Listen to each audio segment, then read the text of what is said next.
Salut, c'est Hugo, j'espère que vous allez bien.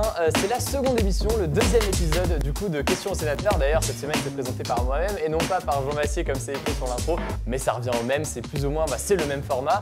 Pendant environ 1 heure, je vais poser toutes vos questions directement à Mathieu Darnaud qui est avec moi. Bonjour. Bonjour. Merci d'être présent ici, c'est un vrai plaisir. Merci à vous de l'invitation. Vous êtes le deuxième, donc c'est encore la phase de début de cette émission. Donc c'est un plaisir vraiment d'avoir accepté cette invitation, c'est un vrai plaisir. Qu'est-ce que c'est le principe pour ceux qui découvrent cette émission? Pendant 1 heure, on a environ 1 heure avec Mathieu Darnaud ici, pendant laquelle vous allez pouvoir poser directement toutes vos questions.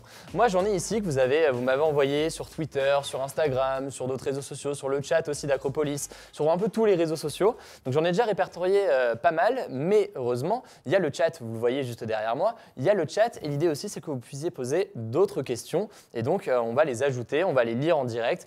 Monsieur le sénateur peut les lire aussi en direct et comme ça on pourra les reprendre et les poser directement. Parce qu'il y a beaucoup de questions déjà sur le Sénat, sur le rôle du Sénat, etc. C'est ce qui est beaucoup remonté. Donc on va commencer en fait assez rapidement par des questions du coup sur vous, sur votre parcours, comment est-ce que vous êtes devenu sénateur, qu'est-ce que vous faites, si ça vous plaît pas, je sais pas. On va voir un peu tout ça. Après évidemment des questions sur le rôle du Sénat. À quoi sert le Sénat aujourd'hui, quelle est la différence avec l'Assemblée nationale, etc. C'est des questions qui sont beaucoup revenues du coup pas mal dans les questions que j'ai pu avoir. Et ensuite, ce sera plus des questions d'actualité. Il y aura des questions peut-être sur la droite et l'actualité en ce moment au niveau de la droite. Parce que pour vous présenter, on va comme ça rentrer un peu dans le bain. Vous êtes sénateur de l'Ardèche, élu depuis 2014, vous avez 43 ans et vous appartenez au groupe Les Républicains au Sénat. Les Républicains étant donc du coup un parti de droite, anciennement l'UMP pour ceux qui ne connaissent pas. Il y a eu un changement de nom, c'était quoi il y a 3 ans? Plus de 3 ans, oui. 3 ans, on va dire. Voilà, donc maintenant c'est les Républicains et on va parler un peu de tout ça. Peut-être du coup pour commencer, et comme ça va permettre d'en savoir un peu plus sur vous en attendant les premières questions qui vont arriver. Charlotte BR avait demandé sur Instagram, question toute simple, mais comment est-ce que vous êtes devenu sénateur? Comment est-ce qu'on devient sénateur aujourd'hui?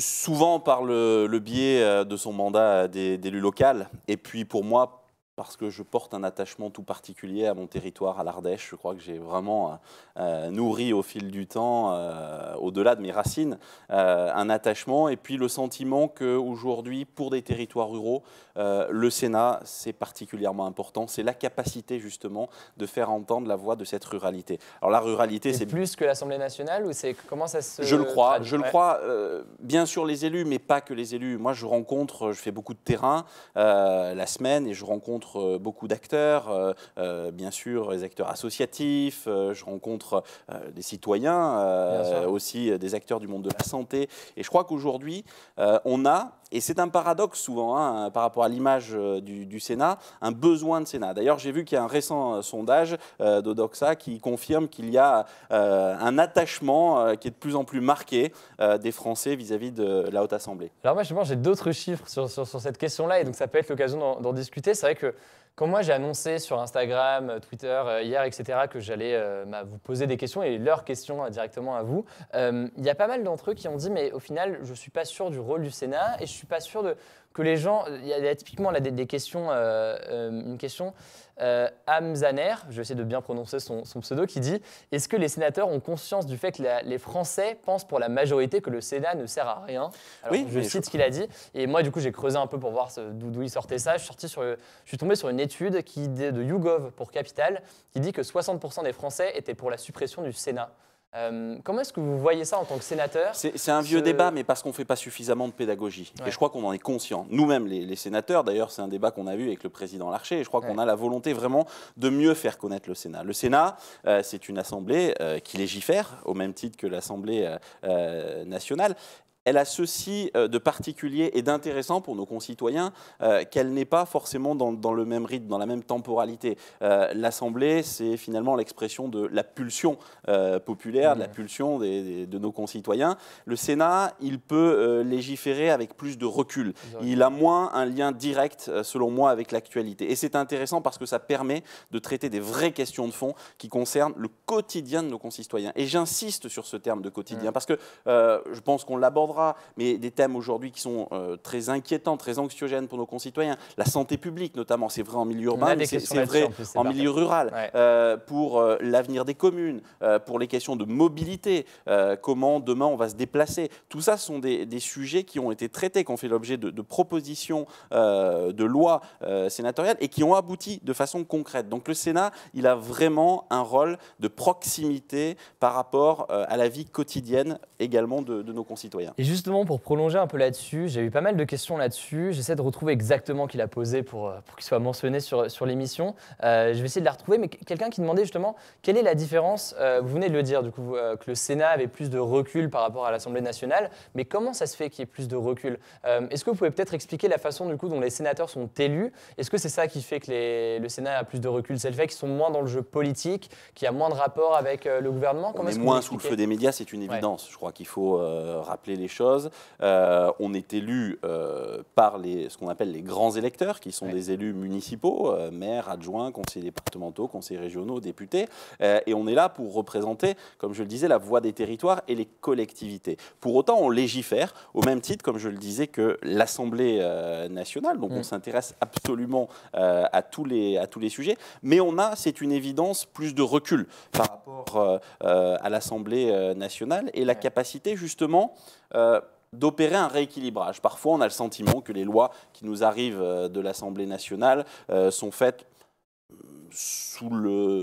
parfois sous la précipitation, avec un jeu politique. Je crois qu'il y a un juste équilibre avec le Sénat parce qu'on peut rééquilibrer les choses et on peut permettre de faire en sorte que la loi parfois soit un peu mieux écrite, qu'on prenne le temps de la réflexion, qu'on la confronte aussi à la situation vécue par nos concitoyens, qu'on voit quelle en est la portée. Donc je pense qu'il y a un véritable équilibre. Moi, je crois profondément à ce qu'on appelle le bicamérisme, c'est-à-dire la nécessité d'avoir dans notre pays une assemblée qui représente la population et cette pulsion du peuple, et puis un Sénat qui est très attaché à l'équilibre de nos institutions. C'est fondamental et je crois que c'est important, surtout dans un temps où l'actualité imprime un rythme souvent je le dirais, démentiel quasiment. Alors une autre question justement un peu en lien sur le fonctionnement des élections au Sénat. Il y a David Alouette qui demandait sur Instagram pourquoi est-ce que le Sénat n'est réélu que partiellement à chaque fois? Pourquoi est-ce que ça se fait Le Sénat, contrairement à l'Assemblée nationale, c'est une assemblée qui est dite permanente. C'est-à-dire que l'Assemblée, elle est élue, elle est renouvelée une fois tous les 5 ans. Il n'y a jamais de vacances au Sénat. C'est la capacité d'avoir cette assemblée qui siège en permanence. Ça participe aussi de cet équilibre entre Assemblée nationale et Sénat. Et ça aussi, je crois que c'est quelque chose d'important. Ça permet notamment, quand il y a des problèmes de vacances du pouvoir, ou d'avoir toujours une assemblée qui siège et qui travaille. Alors justement, vous êtes sénateur depuis, si je ne dis pas de bêtises, depuis 2014. 2014, exactement. Et donc on a eu beaucoup de questions, forcément, parce que quand on se demande à quoi sert le Sénat, quel est son rôle, on se demande aussi quel est le quotidien d'un sénateur dans sa journée. Parce que il y a les séances à l'Assemblée, au Parlement, mais il y a d'autres choses aussi. Et typiquement, Charlotte Pétour demande « Pouvez-vous nous parler d'une journée type d'un sénateur lors de l'examen d'un projet de loi ?» Il y a aussi ApoDSP, bon c'est des pseudos, donc forcément c'est plus compliqué à lire, qui dit comment s'organise une journée de sénateur? Est-ce que les journées et les semaines se ressemblent? Est-ce que ça bouge tout le temps? Alors, il y a bien sûr le quotidien quand on est dans nos départements respectifs, avec le travail de proximité, avec les élus, avec les concitoyens, comme je le rappelle. Bien sûr. À Paris, on a le travail de commission qui est préalable justement à l'examen des textes. Ça, je crois que c'est important de le rappeler parce qu'on a souvent ce débat, mais c'est vrai aussi à l'Assemblée nationale, beaucoup moins maintenant au Sénat parce que moi j'aime à dire qu'on a été les premiers à réformer notre mode de travail, c'est-à-dire qu'on a obligé aujourd'hui les sénateurs, il faut que nos concitoyens le sachent, à être présents en commission parce que c'est là où se fait le travail, l'examen des amendements, l'examen du texte, et puis en séance c'est normal, notamment lorsqu'on appelle les votes solennels sur les textes les plus importants et sur les questions d'actualité au gouvernement. Et d'ailleurs, j'invite chacune et chacun à les regarder le mardi après-midi ou le jeudi après-midi et vous verrez que l'Assemblée et que l'hémicycle est rempli. Donc c'est dire s'il y a vraiment un attachement au travail. Et aujourd'hui, on a montré que le Sénat était en pointe par rapport à la réforme de son mode de travail. Et justement, ça c'est une question que moi je me pose, mais qui j'imagine d'autres personnes peuvent se poser aussi. Sur une semaine, en général, la répartition du temps entre... Alors, si vous êtes sénateur en région parisienne, c'est plus simple, mais typiquement en Ardèche, comment est-ce que vous gérez votre temps sur une semaine? Combien de jours en général est-ce que vous passez à Paris? Et combien de jours est-ce que vous allez passer dans votre Je ne sais pas s'il y a un modèle type. Globalement, moi je suis sur le terrain du jeudi soir jusqu'au mardi matin et plus fréquemment au lundi soir, puisque je consacre mon activité parisienne le mardi, le mercredi et le jeudi matin, voire le jeudi après-midi, quand on a ces fameuses questions d'actualité. Ouais. Après, tout ça est très variable en fonction de l'actualité législative, en fonction des textes que l'on a à étudier. Mais globalement, si on devait schématiser et résumer, ça ressemble un peu à ça, une semaine de sénateur. Alors, on va déboucher au fur et à mesure sur les questions politiques, mais je continue un peu sur ces questions générales sur le Sénat. Et vous, n'hésitez pas du coup à poser vos questions. En fait, on les a sur le chat. Il y a aussi une très bonne équipe de modérateurs, dont Perceval, qui est dans le chat, qui remonte les questions. Et je les ai aussi directement sur la tablette. Donc, c'est pour ça que je regarde un peu les différentes questions qui apparaissent. Quelques questions en plus sur le rôle du Sénat, parce qu'on va quand même un peu développer là-dessus. Il y a une question qui est assez intéressante, c'est sur la durée au Sénat. Il y a Apo justement qui avait posé 2 questions, et la deuxième c'était, j'ai entendu dire qu'on pouvait rester sénateur pendant plus de 15 ans. Est-ce que c'est le cas aujourd'hui ? On peut, comme le veut l'expression, la démocratie vous prête vie, c'est-à-dire si tous les 6 ans vous êtes réélu, on le peut, parce que je le pense, c'est mon intime conviction qu'il appartient aux électeurs, mais c'est vrai pour un député, c'est vrai pour un maire, d'être les arbitres, les juges, c'est à eux d'élire en toute conscience. Vous n'êtes pas pour le fait de ne pas pouvoir faire plus de 2 mandats consécutifs, par exemple? Alors là, on a une réflexion, vous savez, sur le cumul des mandats dans le temps. C'est une vraie question qui nécessite d'être posée. Je le dis d'autant plus que moi qui ai fait 10 ans d'activité de maire, de mandat de maire, et aujourd'hui parlementaire, je pense qu'elle peut être posée légitimement. Après, moi je suis quand même très attaché à ce que l'électeur, le citoyen, le grand électeur reste juge de l'action des parlementaires ou des élus locaux. Et j'en profite pour remercier très rapidement Linguisticae, qui est en fait un autre streamer et youtubeur qui a partagé le live. Et donc il y a beaucoup de gens qui viennent en ce moment grâce à lui. Merci beaucoup. Quelques questions en plus sur le Sénat, on va quand même continuer là-dessus. Alors, vous avez parlé un petit peu des commissions, etc. Mais on va creuser là-dessus parce qu'il y a Stan de 1978 qui demande par quels moyens les sénateurs ont-ils forcé Alexandre Benalla à accepter une audition. Alors je dis mot pour mot comment il l'a formulé. On explique peut-être rapidement qu'il y a une commission d'enquête parlementaire au Sénat sur du coup l'affaire Benalla, pour faire vraiment très très simple. Et donc Alexandre Benalla a dû je ne sais pas si le mot c'est témoigner, mais a dû se rendre au Sénat pour répondre aux questions des sénateurs. Comment ça fonctionne ces commissions d'enquête et est-ce que Alexandre Benalla était déjà obligé de se rendre à cette commission d'enquête? Oui, comme chaque citoyen, c'est-à-dire que vous, demain, Hugo, si on vous demande de venir témoigner, être auditionné, vous êtes, comme je le suis, obligé de répondre, puisque c'est la façon dont fonctionne une commission d'enquête parlementaire. Et c'était important de le rappeler parce que le Sénat a demandé à M.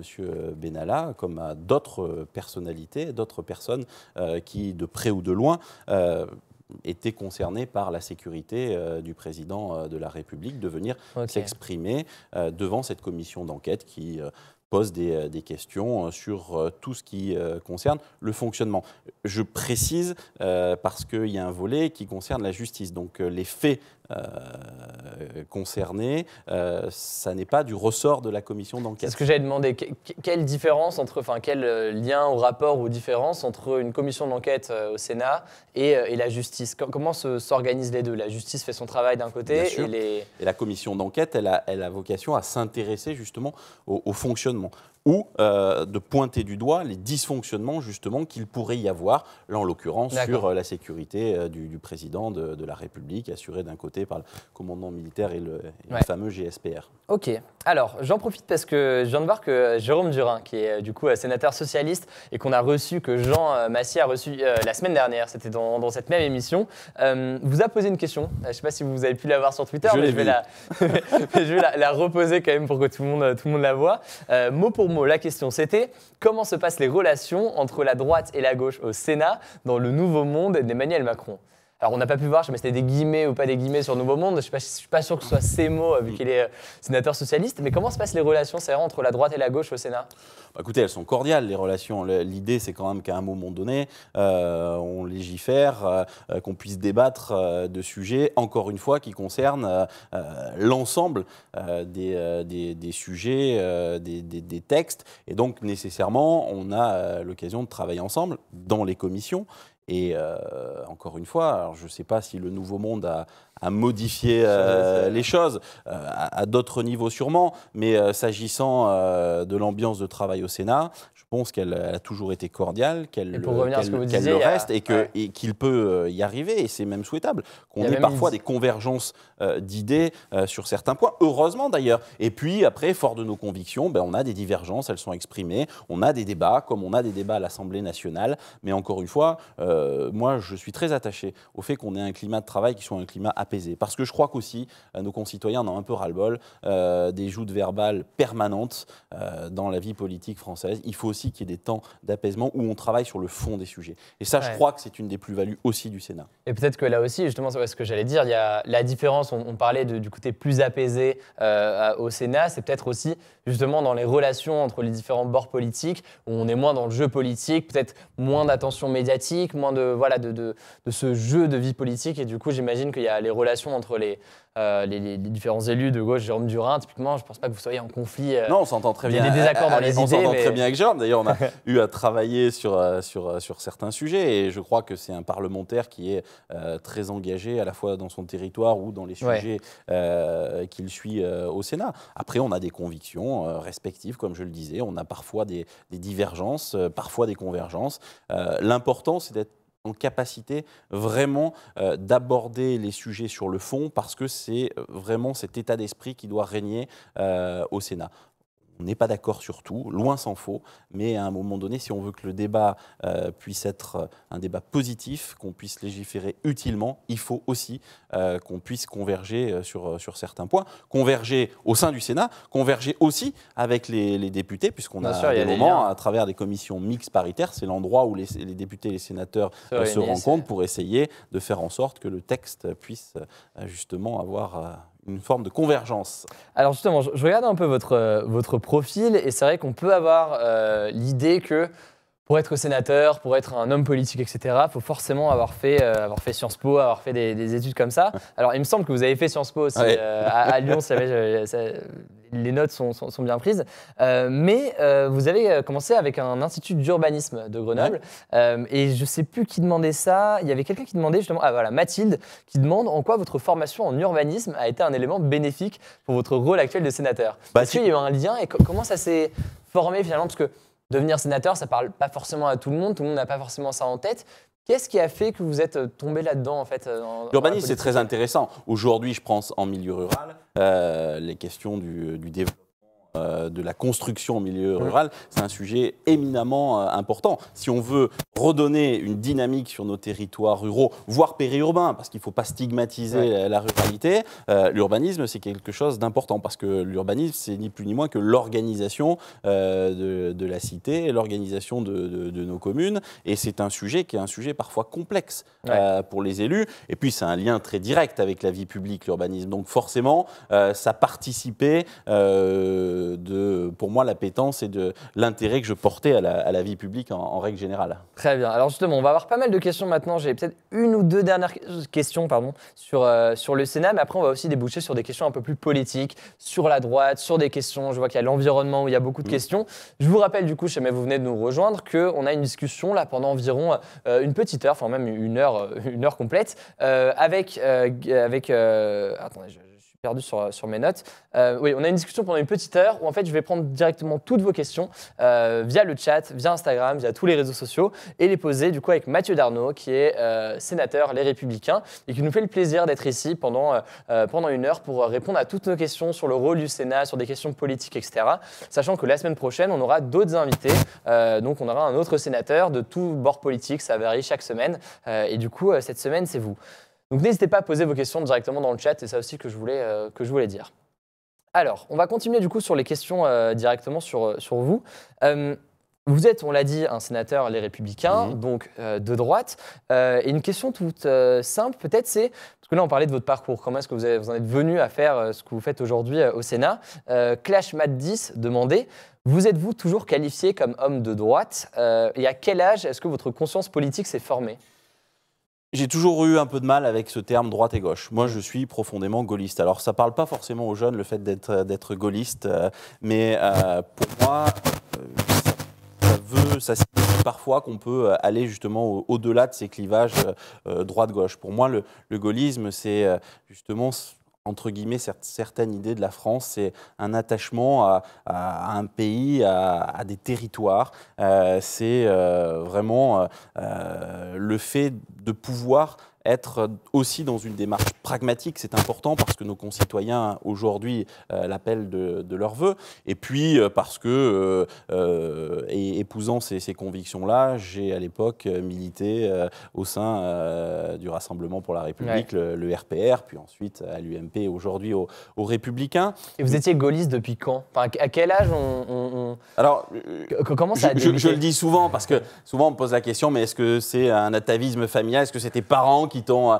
moi, je n'avais pas spécialement des parents qui étaient intéressés ou impliqués dans la chose publique. Donc, je suis venu essentiellement par un engagement local, plutôt dans le secteur associatif, et à la fac, parce que forcément, à la fac, on s'intéresse de plus près à la vie politique. On rentre un peu plus dans les sujets de société, et c'est ce qui m'a amené à cheminer et à m'engager, parce que j'avoue que je suis quelqu'un qui aime l'engagement. Je n'aime pas être un citoyen qui reste passif ou en tout cas qui a envie d'être acteur. Et je pense que l'engagement politique, c'est aussi ce moyen d'être impliqué dans la vie de la cité, mais plus généralement dans la vie publique. C'est intéressant comme question, parce que justement, c'est une autre question. Donc, quand je vous ai annoncé hier soir, j'ai dit voilà, on va poser toutes vos questions à un sénateur, et j'ai fait en quelques mots une présentation de qui vous étiez. J'ai dit que vous étiez aux Républicains, de droite, etc. Et en fait, du coup, il y a beaucoup de questions aussi sur ce clivage gauche-droite, jamais il existe encore, etc. Mais au-delà de ça, déjà, qu'est-ce que c'est? Qu'est-ce que c'était? Est-ce que ça... Pour vous, du coup, ça n'a jamais existé, ce clivage gauche-droite, ou est-ce que c'est quelque chose qui a évolué ces dernières années? Certains disent qu'avec Emmanuel Macron, ça n'existe plus, que ça a eu moi je crois que ça existe toujours. Et d'ailleurs, je pense que c'est très sain. Moi, je ne crois pas au fait qu'on ait demain avec Emmanuel Macron ou avec un parti qui justement gommerait en fait toutes les spécificités et tout ce qui fait qu'on est plutôt attaché à un idéal libéral, qu'on est plutôt attaché à des thématiques sociales, environnementales, qu'on pense que la société, elle doit s'organiser au travers de l'individu ou du collectif. Autant de questions qui sont aujourd'hui structurantes. Et si vous me le permettez, juste une réflexion. Je pense que on vit une période un petit peu compliquée aujourd'hui et je crois que les partis politiques, mais plus généralement l'ensemble de la classe politique doit se réinterroger sur ce qui fait aujourd'hui le clivage politique. Ce qui fait qu'on a besoin d'avoir une gauche, d'avoir une droite. Ça ne veut pas dire qu'à un moment donné, elles ne peuvent pas converger sur des sujets. On l'a dit, il y a des constats qui sont des constats communs. Aujourd'hui, je reprends mon exemple le problème de la santé publique, l'accès aux soins, demain la dépendance. Ce ne sont pas des sujets de droite ou de gauche, c'est des sujets qui doivent intéresser l'ensemble des acteurs politiques.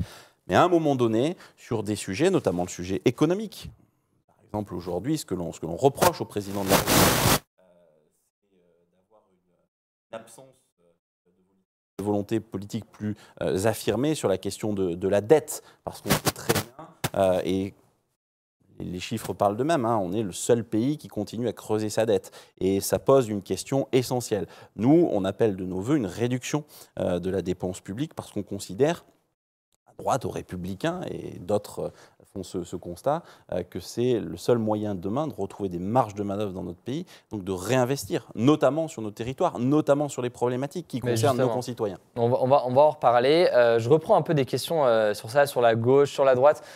Il y avait une question quand même que je voulais reprendre qui était sur le chat il y a quelques instants, qui disait en fait pourquoi ne pas, c'est une idée qui est sortie comme ça, j'ai plus le nom sur sur le chat, mais pourquoi ne pas, alors vous allez me dire si vous êtes pour ou contre, un tirage au sort, soit de tous les sénateurs, soit de certains sénateurs, mais un tirage au sort. J'ai vu la question tout à l'heure et j'avoue, je voulais y répondre.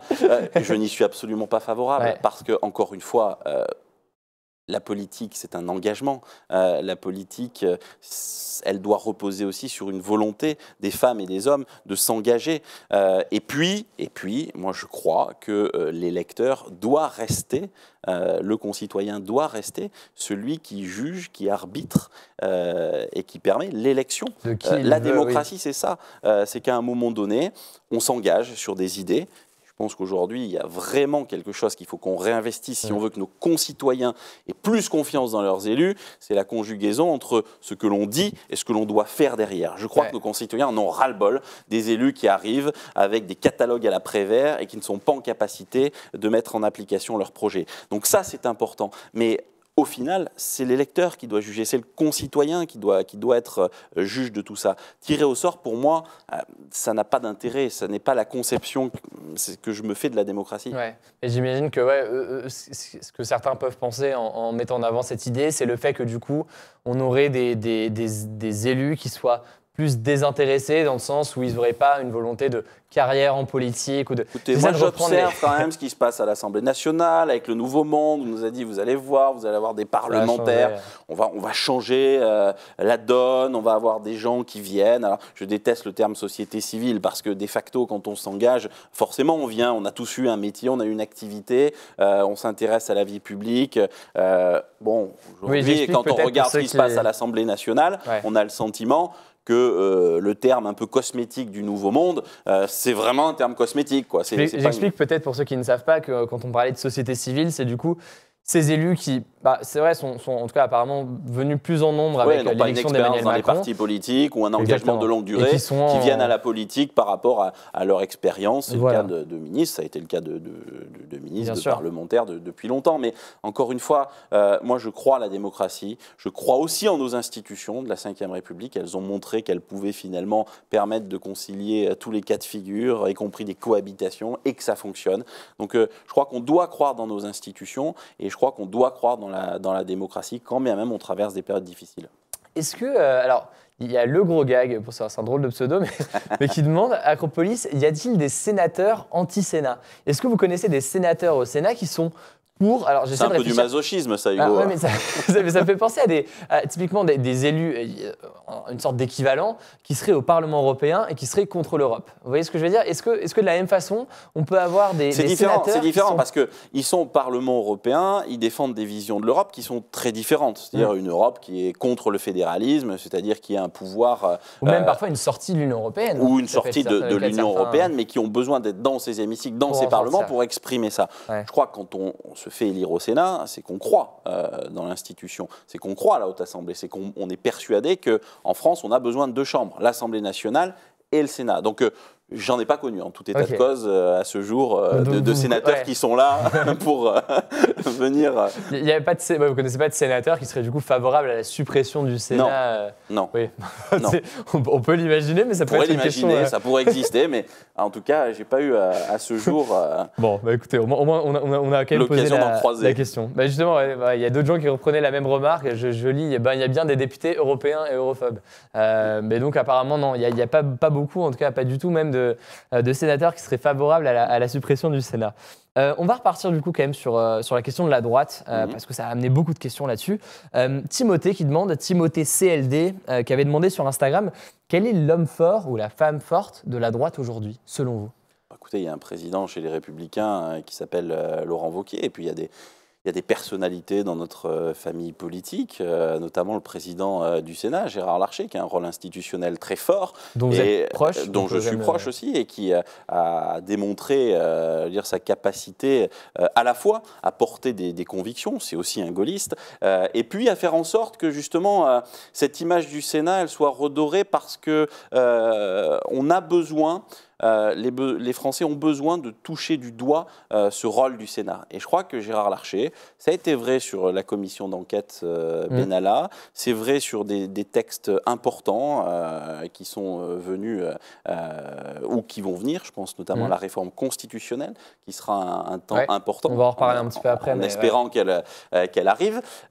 Donc voilà, je crois qu'on a besoin d'un homme qui incarne l'institution. Les Français ont besoin... je ne considère pas Marine Le Pen comme une personnalité de droite. En tout cas, c'est sûrement pas ma famille politique et je ne me reconnais absolument pas dans ces idées-là. Justement, est-ce que vous êtes... alors, Laurent Wauquiez, on précise qu'il est à la tête aujourd'hui des Républicains, donc du parti de monsieur le sénateur Mathieu Darnaud qui est avec nous aujourd'hui. Clash Matt 10 avait posé beaucoup de questions, il a déjà posé d'autres questions, et dans une de ces questions, il avait dit « Conseillez-vous à Laurent Wauquiez, donc au patron de votre parti, une discussion avec le Rassemblement National ?» Je précise que le Rassemblement National, c'est le nouveau nom pour le Front National. Je ne lui conseille pas et je crois qu'il a largement exprimé le fait qu'il n'y aurait jamais de discussion avec le Rassemblement National. Mais au sein de votre parti, il y en a qui réfléchissent, qui je crois que chacun a le droit d'avoir son opinion. En tout cas, vous savez, moi je discute aussi beaucoup avec des militants, des sympathisants. Très largement, la volonté n'est pas d'aller faire des alliances.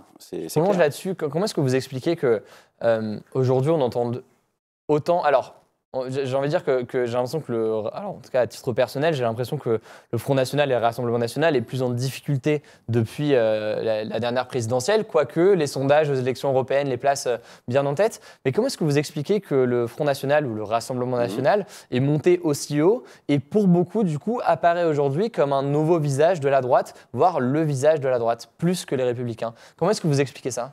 Parce que je crois qu'il a exprimé un certain nombre de positions assez tranchées, parfois pour moi extrêmes, et qu'il est le réceptacle de nombreuses formes d'exaspération chez nos concitoyens. Pour moi, l'enjeu de la politique de demain, il est là. Quand je disais, si on veut que nos concitoyens retrouvent confiance dans leurs élus, c'est vraiment que ces élus, une fois qu'ils sont élus, ils appliquent leur programme. Un exemple, je vous donne un exemple. On examine en ce moment le texte sur la justice au Sénat. Proposition phare de M. Macron sur la sécurité, qui est quand même une des préoccupations majeures des Français, c'est-à-dire je construirai 15 000 places de prison. Hier, dans l'hémicycle, la ministre, Mme Belloubet, vient nous dire qu'il n'y aurait finalement que 7 000 places de prison. Là, pour moi, il y a vraiment un sujet. On ne peut pas s'engager sur une élection présidentielle sur des sujets aussi importants que la sécurité, qui est plébiscitée par nos concitoyens comme un axe prioritaire, et ne plus être en capacité de tenir ses engagements. Ça, pour moi, c'est mortifère. Ça, c'est ce contre quoi il faut s'élever si on veut justement que nos concitoyens retrouvent confiance et qu'ils n'aient pas la tentation de se tourner vers ceux qui proposent des solutions sans lendemain. Je reprends une question de Linguisticae, du coup, qui est un YouTuber et un streamer qui est très connu et qui vient de poser une question sur le chat. Il a demandé, Laurent Wauquiez et Dupont-Aignan, est-ce qu'eux aussi, ils n'ont pas une ligne similaire finalement? Non, je crois qu'il y a des différences. Je le vois par exemple sur l'Europe. Aux Républicains, nous croyons en l'Europe, à une Europe qui est quand même relativement différente de celle qu'on nous a proposée jusqu'alors. On n'est pas des eurolâtres BA, on n'est pas pour que l'on ne puisse pas remettre en cause une partie du fonctionnement des institutions européennes notamment, mais on n'est pas non plus sur la position qui est celle de Mme Le Pen, un degré moindre de M. Dupont-Aignan, qui consiste à sauter de la voiture en marche, quoi. On est pour revisiter l'Europe, pour définir aussi ses frontières. Nous considérons qu'il ne faut pas d'élargement au sein de l'Union européenne, qu'il faut repenser le fonctionnement, qu'il faut que l'Europe soit efficace, notamment sur la question des politiques migratoires. C'est-à-dire que c'est un sujet qu'il faut partager en commun parce que seul, on voit bien la difficulté que cela revêt. Justement, sur cette question, un peu, il y avait quelques questions sur Alors, les élections européennes sont l'an prochain. Comment est-ce que vous expliquez que ça intéresse si peu de gens? Dit comme ça, ça peut paraître un peu caricatural, mais quand on voit l'abstention qui est aussi importante... Mais parce que je crois très clairement que pour beaucoup de nos concitoyens, ils ont du mal, on a eu cette discussion tout à l'heure sur le Sénat, ils ont du mal à à percevoir quel est aujourd'hui à la fois le rôle et le fonctionnement de nos institutions européennes. Ça, c'est quelque chose de fondamental.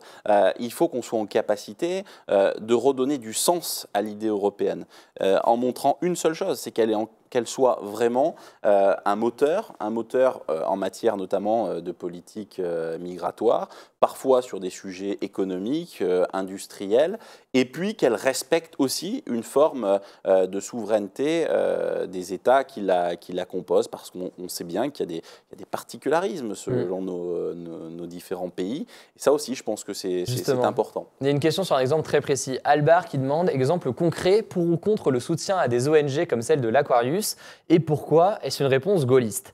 Je précise avant que vous puissiez répondre. Je ne vois pas bien le lien avec la réponse gaulliste. Moi non plus, mais ça peut être justement, on va pouvoir voir les deux. Mais alors, je précise juste que l'Aquarius, qu'est-ce que c'est? C'est un navire humanitaire qui, sur la Méditerranée, vient en aide à des migrants qui tentent de traverser la Méditerranée pour arriver en Europe. Et donc, il y a eu beaucoup de questions politiques ces derniers jours sur l'accueil de l'Aquarius, où est-ce qu'il pouvait accoster, etc. etc. Quelle est votre position au sein des Républicains et la vôtre personnellement sur ce sujet? Je crois que, vous voyez, ce qui me gêne profondément sur cette question, c'est qu'à chaque fois, on met en avant des sujets comme celui de l'Aquarius et on oublie de parler du sujet majeur qui est la question migratoire. C'est une question, c'est un exemple de sujet. C'est un exemple, mais qui souvent appelle à nos concitoyens à réagir justement plutôt sous la pulsion, sous l'immédiateté. Or, ce sont des sujets qui, si on n'y prête pas garde, demain vont être explosifs. Donc je crois qu'on a vraiment besoin de traiter les sujets sur le fond. Bien sûr. Et ça, je pense que c'est essentiel. Et moi, je regrette qu'on hystérise trop souvent ces sujets-là. Après, on reste un pays qui a une vocation, qui est un pays qui a une tradition humaniste. Mais attention, je crois qu'aujourd'hui, nos concitoyens ont besoin clairement d'y voir clair sur cette politique migratoire. On a vu ce qui s'est passé dans les autres pays européens. Je crois qu'on n'est pas à l'abri d'avoir les mêmes problèmes qui s'expriment au sein de notre pays. Et donc il n'y a pas de soutien à l'Aquarius du côté des Républicains sur le... Non, on a été très clair. En plus, la question, elle ne se pose pas dans ces termes. Il y a un droit maritime. Voilà, les choses ont été largement expliquées. Mais pas forcément, du coup, pour ceux qui suivent le chat. C'est pour ça que j'essaie de remonter la question. Mais c'est... non, du coup, il n'y a pas de... Parce que on prend l'Aquarius, mais c'est une question plus large. C'est sur ces ONG qui viennent en aide aux migrants. Quelle position doit adopter la France ? Mais la vraie question, et elle doit interroger aussi ces ONG, c'est comment demain, ensemble, on arrive à penser cette politique migratoire. Encore une fois, évitons justement tous ces sujets qui hystérisent, qui créent des clivages forts, parce qu'on a besoin d'avoir, là aussi, on parlait de convergence tout à l'heure, de pouvoir débattre de ce sujet de façon, j'allais dire, pas totalement clivante et surtout pour qu'on puisse aborder la question de fond. Voilà. Moi, c'est la seule chose qui aujourd'hui m'importe. Et du coup, quel clivage que vous voyez aujourd'hui sur cette question? Typiquement, la position d'Emmanuel Macron, comment est-ce que vous la jugez, cette position sur l'immigration? Après, on va passer à d'autres sujets, parce qu'il y a plein de questions sur l'environnement, sur plein de trucs, mais sur cette question-là, la position des Républicains, c'est quoi par rapport à Emmanuel Macron? Est-ce qu'il approche bien le sujet ou comment ça? Non, c'est qu'on voit que c'est un sujet qui n'est pas du tout traité. Et on voit d'ailleurs l'isolement de M. Macron aujourd'hui sur la scène européenne.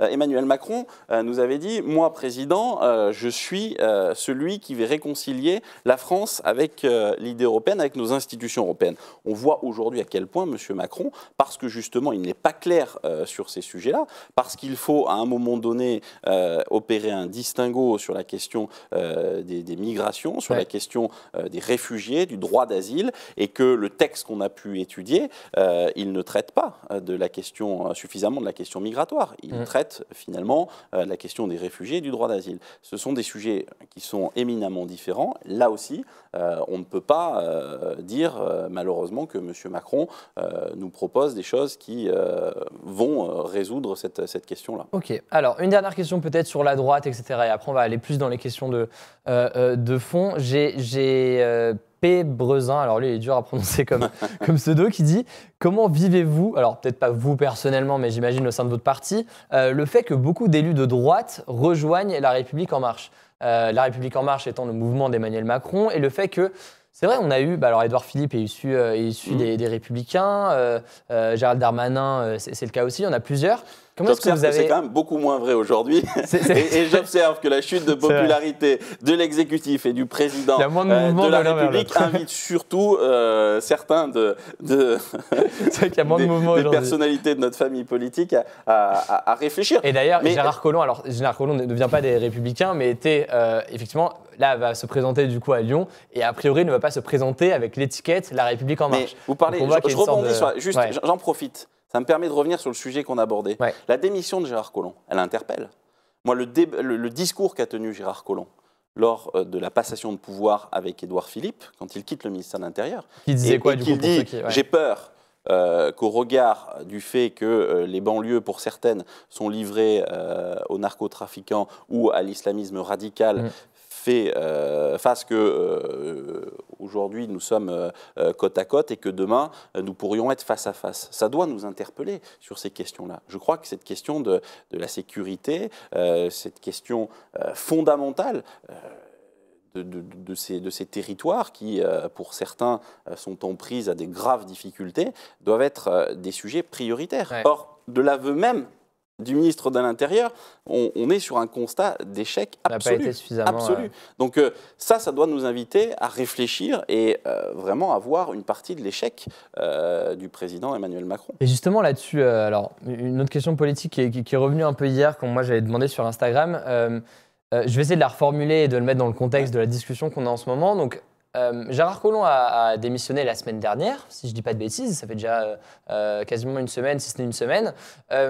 On a donc du coup Édouard Philippe qui est aussi au ministère de l'Intérieur en attendant. Comment est-ce que vous voyez le fait qu'il n'y ait pas eu de remaniement pour le moment? Est-ce que vous pensez, comme certains, on a pu entendre certains élus sur les plateaux télé dire que c'est inacceptable et qu'il y a un problème en fait de ne pas avoir de remaniement aussi rapidement? Ou est-ce qu'au contraire, vous préférez qu'il y ait plus de temps qui soit pris et qu'il n'y ait pas de nouveaux remaniements et de nouvelles démissions dans quelques jours? Comment est-ce que vous voulez me permettrez de penser, Hugo, qu'à mon sens, il y a quand même un petit problème. C'est que, fort de tout ce qu'on vient de dire sur la problématique de la sécurité, des questions migratoires, droit d'asile, ne pas avoir de ministre de l'Intérieur ou au moins faire en sorte que cette passation de pouvoir et cette transmission au Premier ministre soit la plus courte possible. Ouais. Quand je vois les errements et la difficulté à renommer une partie du gouvernement, moi, ça m'interpelle véritablement. Ça m'interpelle d'autant plus quand j'entends tout à l'heure en conférence de presse M. Griveaux venir nous dire « mais finalement, en Allemagne, ils ont mis 150 jours pour former un gouvernement ». C'est déjà une méconnaissance absolue, parce qu'on pourrait parler de l'Allemagne, mais de la Belgique, où il y a des accords préalables à la formation des gouvernements, parce qu'on a des familles politiques qui n'ont pas forcément les mêmes convictions. Donc, ça n'a rien à voir avec l'exemple français. En France, nos institutions ne sont pas conçues pour une telle vacance, finalement, entre guillemets, du pouvoir, quelle qu'elle soit, quel qu'en soit le degré. Et là, moi, je m'interroge sur à la fois la capacité à attirer. On a entendu dire qu'il y avait eu des refus, 5 ou 6 refus déjà pour rentrer dans le gouvernement. Ça, quand même, ça interpelle au bout de 18 mois d'exercice du pouvoir. Et puis, je trouve que ce n'est pas très sérieux qu'un ministère comme celui de l'Intérieur, quand bien même il y a des ministres nommés sur les autres portefeuilles, ne soit pas remplacé dans les plus brefs délais. Ok, alors je regarde un peu, mais il y a d'autres questions exactement sur ce sujet, sinon on va aller directement sur l'environnement, parce qu'il nous reste environ un gros quart d'heure, donc j'aimerais bien qu'on passe aux questions d'environnement. Et après, j'ai plein de questions en vrac qui sont été ajoutées, qui vont être en plus de pour le vrac. Ça va partir dans tous les sens sur les dernières minutes. Mais voilà, du coup, pour ceux qui ne savent pas, on est ensemble avec Mathieu Darnaud pendant là encore un bon quart d'heure. Vous pouvez vous poser toutes vos questions que vous avez sur le rôle du Sénat, etc., etc. On les prend, on y répond, on a le chat sous les yeux, donc on est vraiment avec vous pendant encore un bon quart d'heure. Voyons du coup sur l'environnement. On va passer directement là-dessus. Il y a eu beaucoup de questions sur l'environnement. Je pense que c'est un sujet qui intéresse beaucoup de jeunes. Et puis ça a été beaucoup dans l'actualité ces dernières semaines. Il y a eu la démission de Nicolas Hulot, il y a eu la marche pour le climat, il y a eu là, le rapport du GIEC il y a hier, si je ne dis pas de bêtises. Justement, sur tout ça, j'essaie de voir quelle serait la meilleure question pour débuter. Il y a Albar, je pose telle quelle sa question et après vous répondez comme vous voulez, qui demande « Que pensez-vous de ce que Nicolas Hulot a déclaré en démissionnant sur l'incompatibilité entre l'écologie et le libéralisme ?» alors je ne sais plus, mais il voulait dire libéralisme ou capitalisme. Comment est-ce que vous voyez ça? La démission de Nicolas Hulot, comment est-ce que vous l'expliquez? Et quelle est peut-être, du coup, votre vision d'écologie et d'environnement?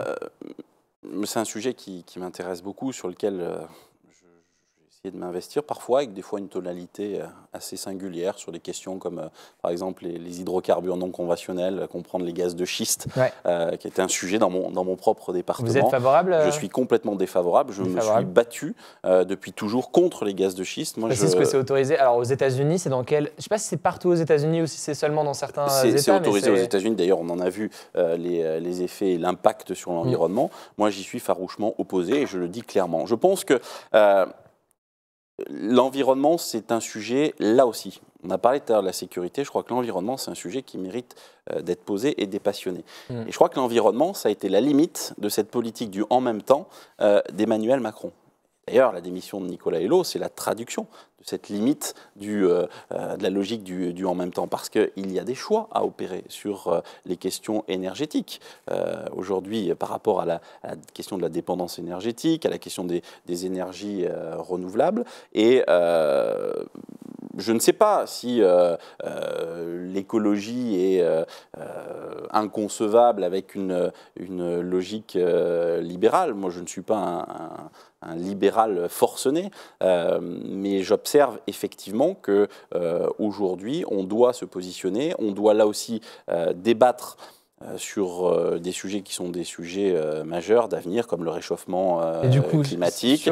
Et je pense que le grand travers, et je vais en finir sur Nicolas Hulot, c'est pour Emmanuel Macron d'avoir utilisé la personnalité un personnage public qui est de très Nicolas Hulot de façon là aussi assez cosmétique. Et on en a vu aujourd'hui les limites de l'aveu même de l'intéressé. Alors justement, Emmanuel Macron et l'environnement. Est-ce que pour faire, alors c'est dur de répondre à cette question évidemment parce il nous reste un quart d'heure et c'est pas suffisant pour développer sur une question aussi large, mais est-ce que vous êtes satisfait de ce que fait Emmanuel Macron en matière d'écologie? Et typiquement, question très simple, mais qu'est-ce que vous aimeriez voir de plus que ce qui est fait aujourd'hui? Mais moi j'aimerais savoir déjà quelle est la politique en matière d'environnement d'Emmanuel Macron. Parce que pour moi, il essaie de tout concilier. On vient de l'évoquer avec Nicolas Hulot, et j'ai du mal à cerner quels sont les objectifs en matière environnementale de la politique d'Emmanuel Macron sur la question du nucléaire, sur la question alors des hydrocarbures. Le sujet est aujourd'hui tranché et j'en suis le premier satisfait sur les hydrocarbures non conventionnels. Mais voilà, il y a tout un tas de sujets qui restent en suspens. Je vais vous prendre un exemple qui touche à la vie de nos concitoyens. Moi, je viens d'un territoire rural. Aujourd'hui, on dit qu'il faut repenser les mobilités. Très bien. Mais comment on repense les mobilités dans un territoire comme le mien, où on n'a pas quasiment de transport en commun, où les gens sont obligés de prendre leur voiture? Donc la question des énergies. Là, ça pose un véritable sujet. Il faut aussi entendre ça. Il ne faut pas traiter le sujet des énergies, le sujet de l'écologie, là non plus de façon trop clivée, trop tranchée, parce qu'on se met à dos une partie de nos concitoyens qui ne comprennent plus, ou en tout cas qui pensent que finalement on tombe dans l'écologie punitive. Donc là aussi, je pense que de la même manière, il y a un travail de pédagogie à faire, il y a un travail de convergence sur des sujets environnementaux forts, notamment sur la question du dérèglement climatique et de toutes les conséquences, avec les mesures qu'il faudra véritablement prendre dans le temps, mais en prenant garde à l'inverse de ne pas donner le sentiment que c'est une punition et qu'il faut converger progressivement. Voilà. Moi, j'ai toujours en tête, j'en finis là, par l'exemple quand même de l'Allemagne, qui a fermé les centrales à charbon et qui aujourd'hui, les centrales nucléaires, pardon, excusez-moi, et qui réouvre les centrales à charbon. Vous voyez, il y a quand même quelque chose qui est très antinomique quelque part. Alors typiquement sur la mobilité, après on va avancer un peu sur ce sujet-là, mais le sort de bonus-malus, je vais y arriver, qui a été mis en place par Emmanuel Macron, de en fait favoriser l'achat d'un véhicule neuf qui serait non polluant, et au contraire du coup de faire une taxe ou de taxe sur les produits plus polluants. Encore une fois, il ne faut pas avoir une vision tranchée. Là où c'est possible, c'est-à-dire dans les tissus urbains où on n'a pas de relief particulier, où la voiture électrique est une solution, c'est bien, il faut, je pense, l'inciter. Moi, je vous donne un exemple. Dans mon département, quand vous avez du relief, de la montagne, des climats qui sont parfois rudes au-dessus de 1000 mètres, La voiture électrique, elle montre aujourd'hui clairement ses limites. Ouais. Donc voilà, il ne faut pas voir ou tout concevoir de façon linéaire. Il y a un moment donné, il faut opérer. Moi, je crois beaucoup à ce qu'on appelle la différenciation territoriale. On est très attaché à l'esprit républicain et à son caractère un et indivisible, mais à un moment donné, il y a des différences entre nos territoires. Et le rôle d'un gouvernement, le rôle de nos dirigeants, c'est à un moment donné de prendre en compte ces différences pour faire en sorte que, en voulant converger vers des objectifs, on n'ait pas des traitements qui soient à ce point uniformes qu'ils finissent par être pénalisants pour à la fois les tissus urbains et les tissus ruraux. Alors, je reprends du coup la question quand même qui est revenue sur Nicolas Hulot, parce qu'après on était parti sur Nicolas Hulot, parce qu'elle est revenue elle aussi pas mal de fois, donc je me permets de la reposer, sur la compatibilité entre l'écologie, la protection de l'environnement, la défense de l'environnement, lutter contre les réchauffements climatiques, etc. Et en fait un modèle de société qui serait du coup le capitalisme combiné au libéralisme, qui est en gros plus ou moins celui dans lequel on est aujourd'hui. Est-ce que selon vous, les deux peuvent aller ensemble? Est-ce qu'on peut protéger l'environnement Si votre question, c'est est-ce que vous êtes pour la décroissance, je vous dis non, je ne suis pas pour la décroissance. C'est déjà un élément de réponse. On va être très clair. Donc oui, il y a des choses à affiner, mais encore une fois, il faut vivre avec des données qui sont des données objectives et des réalités qui sont des réalités aussi objectives sur nos différents territoires, sur la capacité que, je prends un exemple, hein, quand on parle de l'éco-construction, l'éco-construction aujourd'hui c'est très important, c'est très intéressant, y compris pour le développement du secteur du bâtiment, mais ça coûte très cher. C'est aujourd'hui pour une maison entre 25 et 30% de plus. Ouais. Voilà, comment on traite cette question pour faire en sorte que nos concitoyens, quel que soit leur niveau de revenu, puissent un jour avoir accès à cette éco-construction. Ça, c'est des sujets, pour moi, qui sont des sujets pratiques. Alors moi, je n'aime pas qu'on se perde en sujets qui sont très généraux et qui ne parlent pas à nos concitoyens. Vraiment, le sujet pratique, c'est celui qui parle à nos concitoyens. Alors, on passe au moment des questions en vrac. Il me reste quelques questions en plus. Peut-être parler de la santé quand même. Ça, c'est vraiment une question c'est la première question que je voulais poser. Parce que justement, on a beaucoup parlé de ruralité, etc. Le fait que, évidemment, il ne faut pas penser les mesures simplement en parlant des grandes villes de Paris, etc. Justement, Charlotte Pétour demande: que proposez-vous pour réduire les déserts médicaux dans les zones rurales en tension? Donc j'explique peut-être ce que c'est les déserts médicaux. Ce serait des endroits en France où en fait on manque de médecins, tout simplement, parce que les médecins ne veulent pas forcément s'y installer. Je ne suis pas expert, je ne connais pas exactement comment les médecins sont placés, mais qu'est-ce que vous pensez de ce sujet-là? Je sais qu'Emmanuel Macron, le gouvernement en a parlé il y a quelques jours. Quelle est votre vision là-dessus? Comment est-ce qu'on fait pour faire en sorte qu'il y ait des médecins partout et comme il faut partout sur le territoire? C'est sûrement un des enjeux et un des défis les plus importants pour les années à venir. Je m'explique. Et je m'empresse surtout de dire que ça ne concerne pas que la ruralité, ça concerne aussi les villes. Discuter avec le maire d'une ville importante, en l'occurrence Clermont-Ferrand, qui me disait qu'aujourd'hui, il n'avait plus de praticiens dans certains quartiers sensibles et qu'il s'interrogeait sur la nécessité que la commune puisse accompagner ou financer une part des études de ces praticiens. Il n'y a pas non plus de recette miracle. Il faut se dire les choses. Aujourd'hui, on est sur une profession libérale, des médecins notamment, parce que la problématique, c'est souvent les médecins généralistes, l'accès aux soins. Et s'agissant du milieu rural, aujourd'hui, il y a plusieurs pistes. Un, c'est le numerus clausus. Ça, la question est quasiment derrière nous. Il faut qu'on ait plus le numerus clausus, c'est plus de médecins qui sortent des promotions chaque année. C'est aussi être très incitatif, notamment en permettant qu'il y ait plus de ce qu'on appelle de maîtres de stage, c'est-à-dire de médecins qui permettent de prendre en stage des internes sur les territoires. Moi, j'ai un exemple dans une commune qui s'appelle Méras, qui est en Ardèche, dans une partie rurale, dans l'Ardèche-Chevenol, où on a une maison de santé, où on a eu des maîtres de stage et des jeunes médecins qui sont du coup venus faire leur stage et qui sont restés. Ça peut leur donner envie, en fait, en étant... Exactement, c'est montrer qu'il y a aussi une qualité de vie, parce que la ruralité, c'est pas simplement un manque parfois de services, c'est aussi une qualité de vie, c'est aussi le fait d'avoir accès à un environnement particulier. Et je pense que pour le toucher du doigt, il faut y vivre, il faut pratiquer. C'est favoriser aussi, parce qu'on se rend compte que j'étais à l'hôpital d'Aubenas l'autre jour, on avait des jeunes internes qui revenaient parce qu'ils étaient issus du territoire. Donc, il y a une envie d'aider le territoire. Et puis la volonté de revenir parce que c'est chez eux finalement.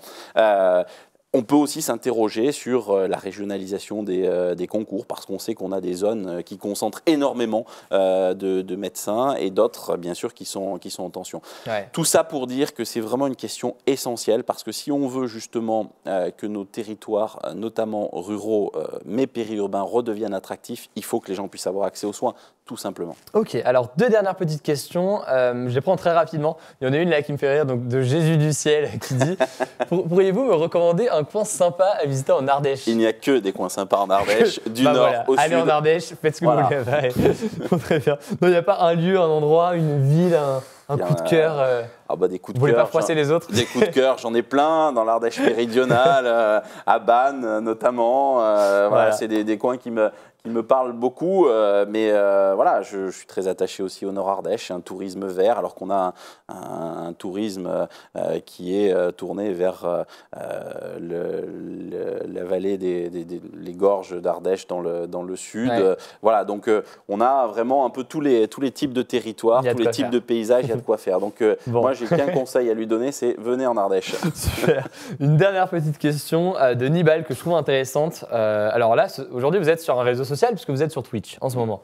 Et Nibal demande quelle place a pris les réseaux sociaux, enfin ont pris du coup les réseaux sociaux, je fais les corrections de votre en direct, dans votre pratique d'élu. Comment est-ce que vous avez... Important vous l'êtes depuis 2000... je vous ai dit tout à l'heure, il faut faire plus de pédagogie. Donc la pédagogie, ça passe aussi par tout ce qui parle à l'ensemble de la population. Et d'ailleurs, moi, quand je discute avec certains de nos aînés, je me rends compte qu'ils ont complètement investi les réseaux sociaux. A fortiori dans les territoires ruraux, parce que c'est une façon d'avoir accès aussi à l'information. Donc moi, j'essaie d'investir ces réseaux sociaux. Je le fais de façon des fois un peu trop artisanale au goût de certains. Donc sur Facebook, sur Twitter, maintenant sur Instagram. Sur Instagram aussi. Là aussi, ça permet de vendre un peu l'image de l'Ardèche et de montrer qu'on a des coins merveilleux dans notre territoire. Non, plus sérieusement, c'est important parce que je crois que nos concitoyens ont besoin de savoir ce que font leurs élus. Encore une fois, je pense que quand on est élu, on a besoin de rendre des comptes. Et rendre des comptes, c'est faire part de son activité, c'est aussi faire part de ce que l'on fait concrètement quand on légifère, quelles sont nos positions, quels sont nos sujets d'inquiétude, dire ce que l'on a fait quand on est élu local, mais quand on est aussi parlementaire. Je crois que ça, c'est véritablement essentiel. Bah écoutez, je pense qu'on a fait le tour de... Alors... Et je réponds à la question, Guiran-Grange, c'est joli, c'est une magnifique ville. J'en ai été maire pendant quasiment 10 ans. Et là aussi, c'est juste en face de Valence. Je vous invite à y venir. Il doit y en avoir dans l'Ardèche. Je suis obligé de faire la promotion de ma commune quand même. Hein. J'ai fait les gorges de l'Ardèche et le Nord-Ardèche. Venez à Guiran-Grange. Très bien. Bon, bah écoutez, merci beaucoup d'avoir pris le temps. Là, on a pris 1 heure. On a pu répondre à, j'espère, un maximum de questions sur le rôle du Sénat, sur tout ça. Et je pense que c'était bien d'avoir une discussion comme ça sur tout un tas de sujets. J'espère vraiment que ça vous a intéressé. Qu'est-ce que je peux dire? On a, du coup, cette émission, elle est là chaque semaine. Donc, c'était vous cette semaine. Il y en aura un autre sénateur la semaine prochaine. Le prochain live aujourd'hui, enfin là, en ce moment, vous êtes en train de regarder ça sur Acropolis. Le prochain live sur Acropolis, c'est Party Time à 14h30 demain avec Adrien. Donc, c'est une émission sur l'actualité des partis politiques. Donc, si jamais vous ne connaissez pas Acropolis, parce que moi, j'ai ma chaîne YouTube, c'est une autre chaîne YouTube. Et donc, des gens viennent sur Acropolis sans forcément connaître. Donc, si jamais vous venez de ma chaîne YouTube, je vous invite à voir aussi les autres émissions d'Acropolis, qui font des choses qui sont très très intéressantes. Je tiens à remercier du coup les équipes de Public Sénat avec du coup qui ont fait cette émission et c'est un vrai plaisir de travailler avec eux. Pour eux, c'était quand même un pari de faire une collaboration comme ça entre. Puis c'est important, enfin si je puis me permettre, d'avoir aussi du temps d'expression, de pouvoir aborder des sujets et parce que quand on parle encore une fois de pédagogie, c'est vraiment ce type d'exercice, d'avoir 1 heure pour évoquer, faire le tour d'horizon et redire. Bien sûr. Ce qu'est un parlementaire, et on le refera les prochaines semaines. On le refera les prochaines semaines parce qu'il y a forcément besoin là-dessus. Et c'est vrai, moi, à titre personnel, je trouve que c'est très bien d'avoir les questions directement et de pouvoir les poser directement à vous. Et on n'a pas forcément toujours l'occasion de le faire. Donc voilà, je tiens juste à remercier du coup les équipes de Public Sénat pour cette fantastique collaboration et de O-Gaming, ainsi que évidemment Acropolis du coup qui est aussi sur cette émission et que vous retrouvez en ce moment sur Twitch. Je tiens aussi à remercier Perceval qui m'a aidé à préparer cette émission grâce à cette magnifique tablette. Enfin, c'est la mienne, mais c'est le contenu, on a travaillé ensemble. Et tous les modérateurs sur le chat qui font un travail formidable pour ces émissions. Bien sûr, si jamais ça vous plaît, n'hésitez pas à partager, à liker, à partager un peu tout tout ce live auprès de tout le monde. Ce sera dispo sur YouTube, donc peut-être que vous regardez ça sur YouTube, ainsi que sur Public Sénat. Je crois que j'ai tout dit. Le prochain sénateur, du coup, la semaine prochaine, même horaire, à 17h, ce sera François Grosdidier, sénateur Les Républicains, lui aussi, de la Moselle. Vous le connaissez, j'imagine. Très bien. Bah voilà, ce sera lui. Et après, on va avoir plein d'autres élus. Je sais que moi, il me semble que dans 2 semaines, j'aurai un élu écologiste. Si je ne dis pas de bêtises, on vous en reparlera. Chaque chose en son temps, ça va venir au fur et à mesure. Voilà. J'espère vraiment que ça vous a plu. On se dit à très vite sur Acropolis, sur Hugo Décrypte aussi, sur ma chaîne YouTube. Et puis peut-être à bientôt au Sénat, du coup. J'espère. À très bientôt, Hugo. Merci à très bientôt.